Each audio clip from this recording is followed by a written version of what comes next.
Late arrivals and lack of busing is the headline for a lot of local school children this year. The national bus driver shortage has impacted students all across the region, forcing parents, even educators, to get creative just to get kids to class on time. So here at KREM, we're working to find out how schools and students are just trying to cope. KREM 2's Laura Papetti visited Mullan Road Elementary School today, where the principal, the staff, and volunteers have stopped waiting for the bus and forged ahead with new plans to get in-person learning started on time.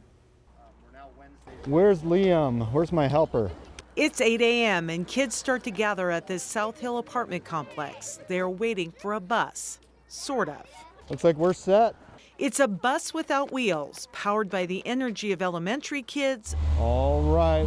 volunteers, and Mullan Road principal Matt Beal. Not every school can do that, but this is a mile, and it's a good walk, and the kids like it. They had fun. The old saying goes, necessity is the mother of invention. It's also the motivator this morning for what's called the walking bus. The nationwide bus driver shortage has taken a turn into most morning routines throughout the inland Northwest. All right.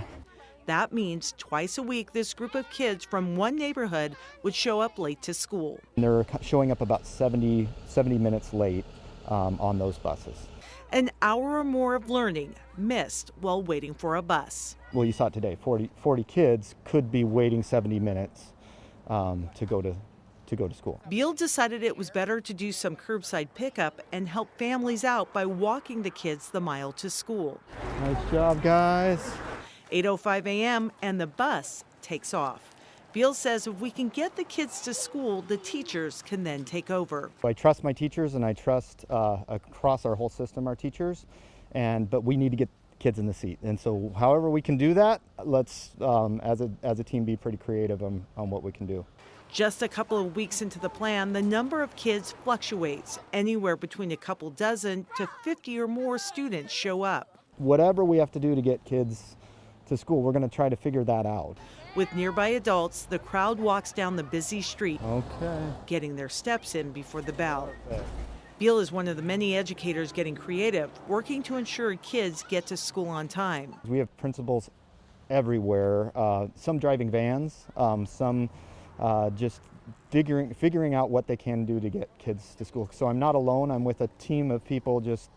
We're throwing ideas at each other, saying, what about this? What about this? And so this is just one solution for right now. For Beal and his team, it means a group effort. Parent volunteers like Andrea Tishy, who saw a problem and wanted to be part of a solution. I feel like it's a way to help the community and the kids. And I think it's important that we show that there are people out here who are willing to get up in the morning and walk with these kids. Beal says the walking bus just helps at one neighborhood and that kids from other routes are still arriving late. Okay, here we go. However, his real fear is for those kids who decide not to come at all. There'll maybe be 4 or 5 kids, but there might be kids that don't come to school today. Beal says it's one day and one step at a time. The hope is that this is a short-term fix for a short-term problem. Come on in. But at 8:30 on this day, it's just about getting the kids to school and getting back to the basics. We love kids. We do this. It's a hard job, but we do it because we're here to serve. You ready to get some water? Reporting in Spokane, Laura Papetti, KREM 2 News.